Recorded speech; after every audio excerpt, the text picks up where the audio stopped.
welcome back ulit sa ating tutorial series. So, paano nga ba magtanggal ng watermark sa CapCut or kung paano tanggalin yung watermark sa dulo ng video ninyo tuwing nag-edit po kayo ng CapCut. So, kailangan po nating tanggalin yung watermark na para hindi po tayo mag-copyright o para hindi po tayo ma-restrict sa ating pag-post sa mga videos natin sa Facebook. So, sobrang dali lamang po yan. Kaya naman, kung interesado ka, kung gusto mong matuto, tapusin mo lamang po itong video na to for step by step. So, let's go!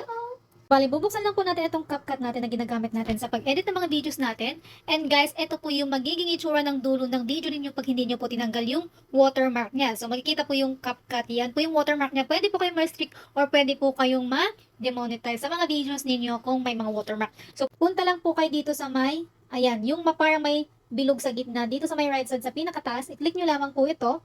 Click natin yan. And dapat po i-enable po natin itong add default ending. Ayan, i-close po natin yan. Isarado po natin yan. Discard natin yan. Dapat ganyan po yung itsura niya. Dapat naka-enable po yan para po automatic na matanggal po yung watermark ng mga videos na ine-edit ninyo. Kunyari, edit natin po. Ayan.